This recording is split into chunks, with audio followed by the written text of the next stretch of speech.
Uttarakhand BJP प्रदेश अध्यक्ष महेंद्र भट्ट ने आगामी लोकसभा चुनाव के साथ साथ मंगलौर उपचुनाव को लेकर तैयारी की बात कही है।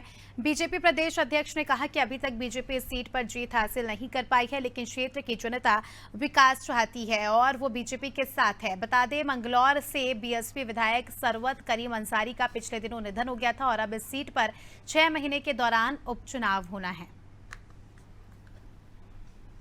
अभी तक मंगलौर सीट भारतीय जनता पार्टी जीती नहीं है और हमारा प्रयास रहेगा इस बार मंगलौर की सीट भी भारतीय जनता पार्टी जीते, क्योंकि मैं ये कह सकता हूँ कि लंबे अंतराल के बाद अब मंगलौर की जनता भी विकास को चाहती है और विकास के साथ खड़ी है।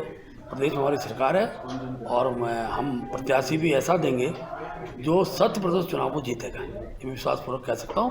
और मुझे पूरा विश्वास है, हम अभी क्योंकि भविष्य में मुझे लगता है लोकसभा चुनाव के साथ ही ये चुनाव होगा, तो अभी से उस विधानसभा में हम अपने कार्यकर्ताओं की रचना बनाते हुए किसको विधानसभा का दायित्व देना है।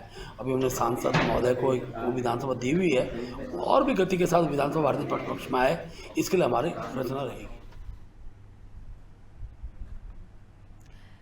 चलिए, ज्यादा जानकारी लेंगे। हमारे साथ हमारे सहयोगी सोनू सिंह इस खबर पर जुड़ चुके हैं। सोनू, बीजेपी प्रदेश अध्यक्ष महेंद्र भट्ट ने आगामी लोकसभा चुनाव के साथ मंगलौर उपचुनाव की तैयारियों को लेकर जो है बड़ी बातें कही है। उन्होंने कहा है कि जनता इस बार जो है बीजेपी पर विश्वास जताएगी।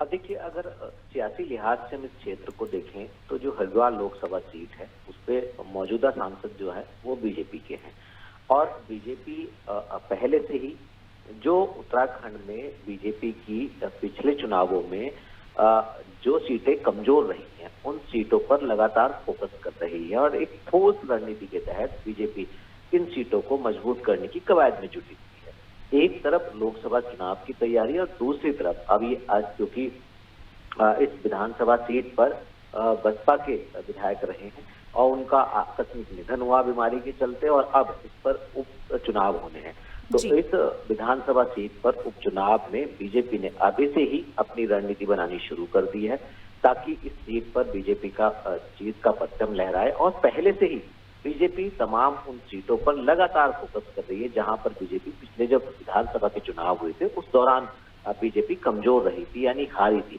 और ऐसी स्थिति में अब बीजेपी इस सीट को भी जीतने के भरसक प्रयास करेगी, कोशिश करेगी और इसका आधार बीजेपी के जो प्रदेश अध्यक्ष बता रहे हैं वो विकास की बयां बता रहे हैं। तो अब देखना होगा कि बीजेपी किस रणनीति के तहत इस उपचुनाव में जीत हासिल करेगी और दूसरा किस तरह से इस क्षेत्र का बीजेपी विकास करेगी, क्योंकि उत्तराखंड में बीजेपी की सरकार है और केंद्र में भी बीजेपी की सरकार है। तो ऐसे में इस क्षेत्र का विकास होगा, इस बात से इनकार नहीं किया जा सकता। लेकिन अब देखना होगा 6 माह की समय सीमा में कि जब उपचुनाव होगा, चुनाव के दौरान बीजेपी किस रणनीति के तहत चुनाव लड़ेगी और कैसे जीत हासिल कर पाएगी। जी बिल्कुल सोनू, अब ये देखना खास ये होगा कि जनता जो है किस पर भरोसा जताती है। बहुत बहुत शुक्रिया आपका हमारे साथ जुड़ने के लिए और तमाम जानकारी के लिए।